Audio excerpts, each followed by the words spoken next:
Welcome back to the Handy Outdoorsman. Here we have a wet and cloudy Friday afternoon, a day before the Michigan bow opener. I'm headed up to the property. My son is already there. He left this morning. I had to work, but he was anxious to go up there and take a look at the work that's been done. So hopefully it's not going to rain all weekend. They said today definitely rain all day and into tonight, and then tomorrow there's going to be 60 to 70% chance of rain showers. So not 100%, so it's not a complete washout yet. But I just wanted to let you know that this is the 2016 Michigan bow opener weekend, and we're on our way up north. Well, unfortunately, the microphone stopped working on my GoPro, and I have no audio for the next couple of sections. So I'll have to do a voiceover. But here it is, October 1st, the first morning of the bow opener. It rained all night and into early morning, and it stopped about 4:30. So with the break in the weather, we were able to get in a morning hunt. And as luck would have it, my son was able to harvest a doe. And he did wait an hour before he got down to go track it. And but as he was tracking it, he noticed that a deer jumped up in front of him. So he stopped, backed off, and wasn't for sure if it was a deer he shot or not, and just came back to the house. So now we're getting ready to go out and begin tracking the doe that he shot this morning. It's been several hours, almost about 5 hours since he shot the doe. And so this gave the doe plenty of time to expire. Again, we didn't want to jump it if the shot was not lethal. So here he's walking down the two track to where he last found blood and to where he jumped the other deer. So we're just going to go and start where he picked up, or I should say where he left off, and then we'll pick up on the blood trail which he marked before he left. So now he's back onto the blood trail, and it's very satisfying to see my son be able to track his own deer and to be confident in the woods. You know, he's been hunting with me since he was 5 years old, and he's been a great student of the sport.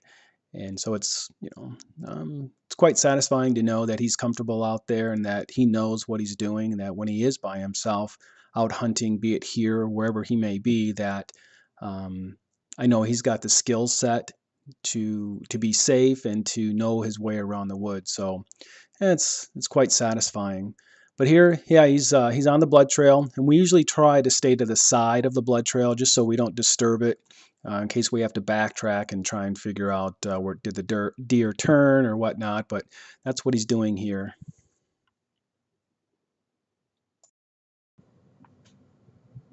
At this point, he sees the doe lying about 15-20 yards ahead. So obviously the deer that he saw that jumped up and ran away wasn't the one he shot. But this is a big mature doe, the first deer of 2016. I was kind of surprised with how much she had stiffened up within the 5 hours. But one of the first things we do when we recover an animal is to look at the shot placement, as this is important to us to let us know if we need to practice more, and making sure that the practice that we have done was quick and quick kill and right where we wanted it to be. So first deer of 2016 recovered. We just dropped the deer off at the processors in town to have the deer processed into summer sausage. It's become a standing request from my wife and daughter to have the first deer of the season taken into this particular processor, as they do a great job, and it's hard to beat. I've tried making venison snack sticks and summer sausage, but come nowhere near the quality and taste that this particular shop does. So as you can see, the rain is back. We're headed back to the cabin, get some lunch, and hopefully it stops before we head back out this evening for another hunt.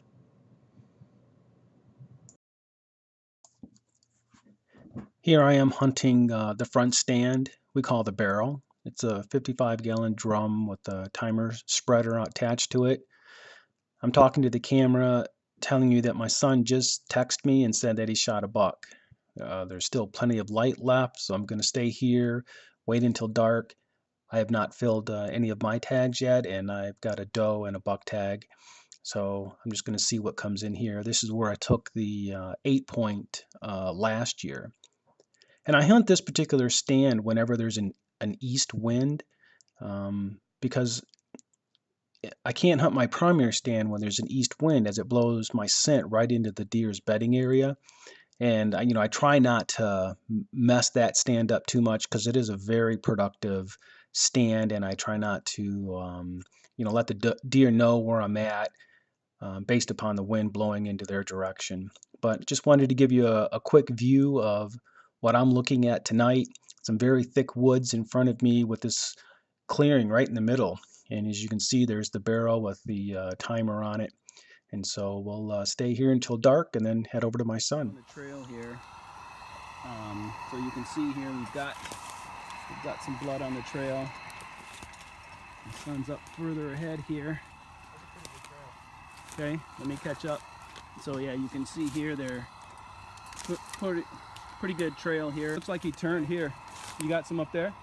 Yeah. Okay. So he's running through here. This is why it's always good to hunt in pairs, trying to come out here at night and to track a deer like this can be dangerous. But we've luckily for us, we're got a big piece of property here, so we know where we're going. So some more blood here. It's dripping really good. A steady stream, I should say. So you found him? Sweet. All right, he found him up here. So hopefully we can get this on video. Wow, Mark, that's a big deer. I can tell all the way from back here. Wow, I don't know what his horns look like, but his body's huge. Wow, that's a big deer. Nice little 4-point. 4-point, wow. That body doesn't say so. Oh, yeah. Yeah, that's it's the first awesome. deer on the property since we got it back in 2011. That's great. We got it in the back stand, sitting right next to the state land. All right. Came up from my right in the thicket, and then got him at 15 yards. So it was a pretty decent shot too, I think. Oh, that's the exit wound. That's a perfect shot. Oh yeah, I got him right behind the shoulder. Drilled Oh him. yeah, oh yeah, you drilled him. Wow, that's a. But yeah, he's a nice 4-point. No brow tines or anything. He's pretty good. All right, what do you think he is? 2.5? He's got a big body, man. The body's huge. He's got to be 2.5 for sure. With that rack, I don't know. That's why I say, but the body, that's a big deer, Mark. Yeah, this one's definitely special, Just, yeah, it ranks up there with that 8-point we got. Yeah. On the youth hunt, first deer. Yeah, the first deer. This one's nice to be able to experience with your dad. Wow, that's a nice buck. Congratulations, son. Thanks, Dad. I appreciate it. First deer off your property, and you took it. Yeah, it's a big deer. Yeah, that's great. All right, well, now the work begins, right? Here it comes. Yeah, that's great. Okay, let me find a place to hang this lantern, and we'll get this thing dressed out. So we will spare you guys on the video the next step here, but yeah, should be all good. All right, we'll catch you in the next video here. Thanks.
spun.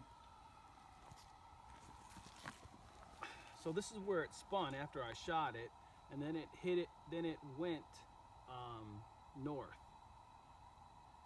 And again, I never heard him crash, but we're just gonna go ahead and head up this way and see if we can't pick up a blood trail. We went back and looked at the video, and the video showed that it was a good hit, right behind the shoulders, clean hit.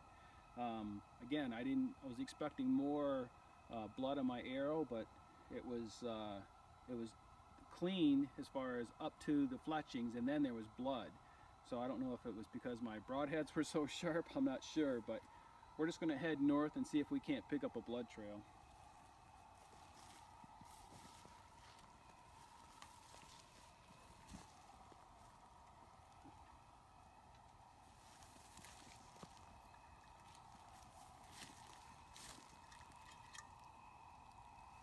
And the thing is I don't know what side he went on. If he went on this side of the tree or this side. From the video, it looked like he went up this way.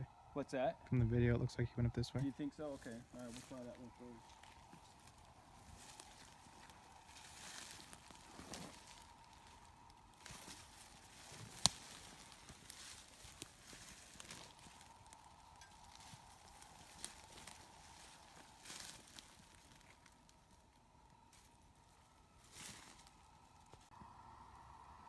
So we've gone about, I'd say about 15-20 yards from where I shot the buck, and we're picking up our first track of blood.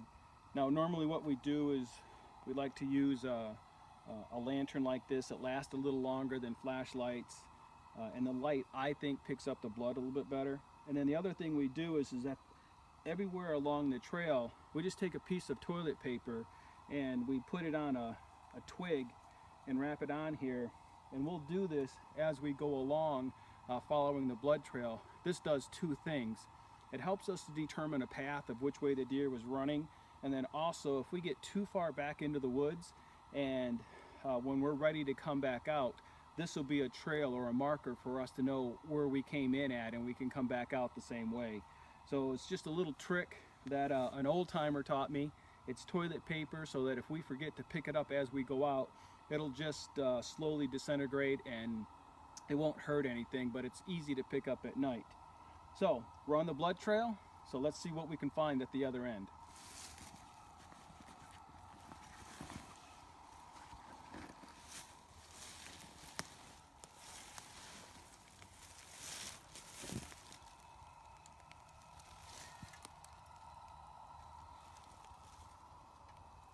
Okay, you can stop it.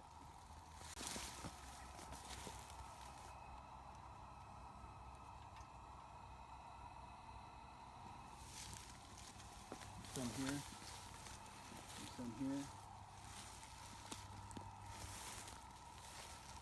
and some here.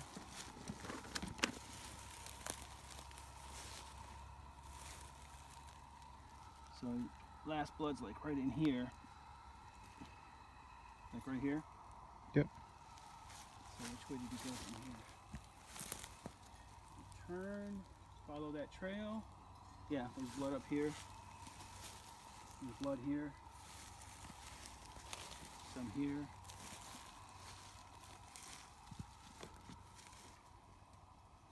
Turn your light back more that. Okay, now I see it. There's blood here, some here.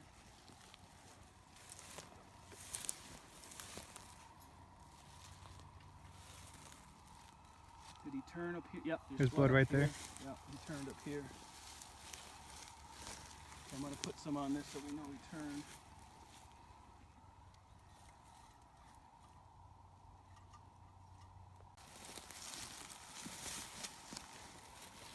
Hold on. Back here, make sure he didn't turn. There's blood right here. Okay. There's a bunch of it actually. There's a ton of it right here. There's a ton of it right here. He must have stood here. You see all that? Yeah, he stood right here. That's probably why you didn't hear him crash, huh? Probably, because he didn't crash right away. So I'm gonna put this right here.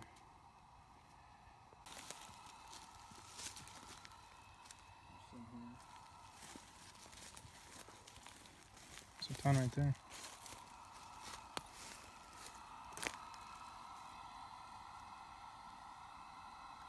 Is that blood? Yeah. I'm not sure which way he went. I think he might have turned. But I saw blood up there. Yeah, there's some blood here.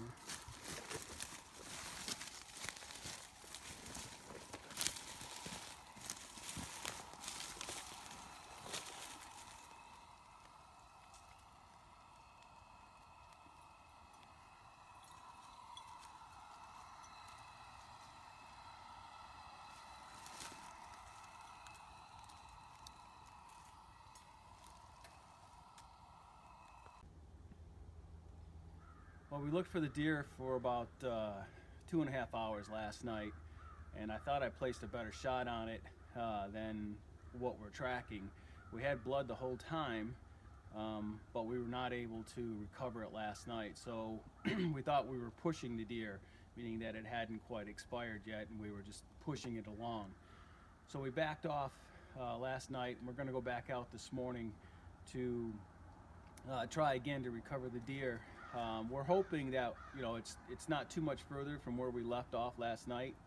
And as I indicated in the video earlier, using that toilet paper as a marker helps in a couple of things. One, it'll help you to determine which path the deer is taking, and then two, it'll help you to recover or help you to come back out of the woods the same way you went in, so you're not getting lost at night. The other thing is that I didn't mention last night is that today we're going to pick up the trail. We just need to follow that toilet paper trail all the way back out to where we ended, so that way we know exactly where it is where we left off, and we're not starting over again. So it may seem like a simple little thing to do, but it has so many benefits. So the weather dropped, as you can tell. I'm all bundled up. It was actually 74 degrees yesterday, and today I think it's supposed to get maybe to 62, but this morning it's 43 degrees, so it's a little chilly, which is good. That way the deer had a chance to cool off properly. So we're going to head out right now and see if we can't continue tracking this deer and recover it. All right, so let's go do that. So we're back out into the woods, and I'm not sure if you can see that or not, but there's the trail that we were able to pick up immediately coming into the woods. So we're right where we left off last night, and we're going to try and pick up the blood trail here and see how she works.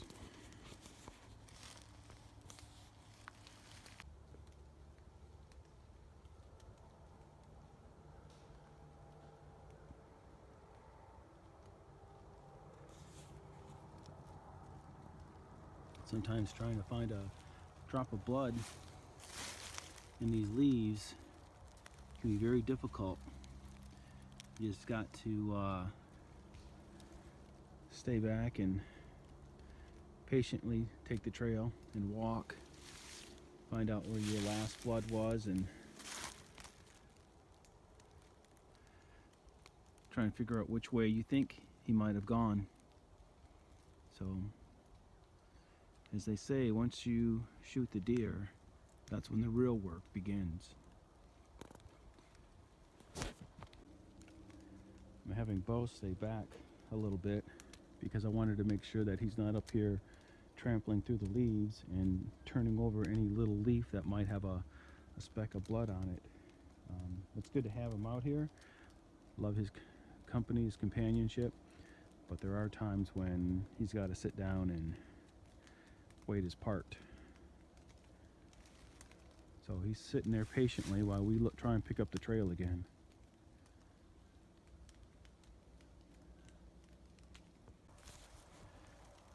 So as we're walking through here, we're literally just trying to find little specks of blood like this to try and follow the trail.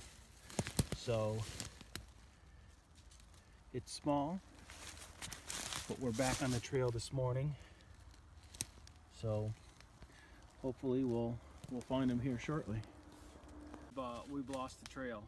We've been tracking him for another good hour and a half with the 2 hours we did last night. But again, last night was very slow because it was in the dark. We've tracked him to the property behind us, the back 80, and then he turned and went into the state land on the northwest corner. So yeah, we're gonna call it. I hate to, but we've been looking for the last 45 minutes to 50 minutes trying to figure out where he left off or where he went after this last piece of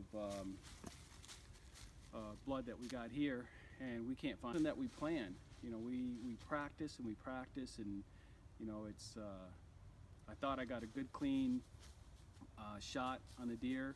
For him to go this far, I'm quite surprised. Again, I'm feeling a little bit more remorseful. I can't say I wouldn't take the shot again because I thought I placed it very well. So I don't think I've done anything, would have done anything different. So I just wanted to let you know that you know, when you're out hunting, make sure you do everything possible to prepare yourself. But then even when you do, you know, things like this happen. And so I know that there's probably going to be a lot of comments regarding, oh, we shouldn't have been out here in the first place. We shouldn't have taken a shot. You know, it was well within my practice range. It was 25 yards. I'm good out to 40.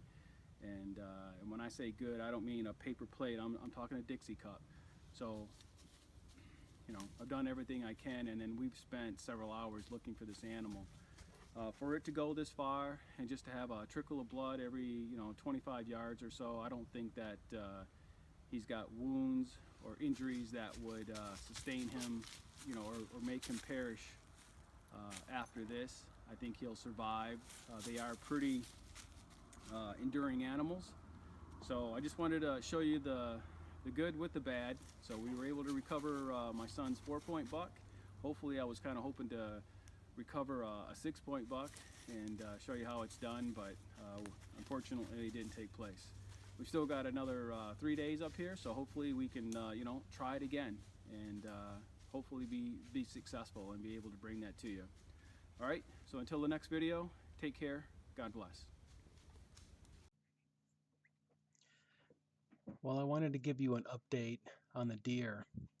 I went back up to check my trail cams about a week later, and I found the 6-point had survived the shot.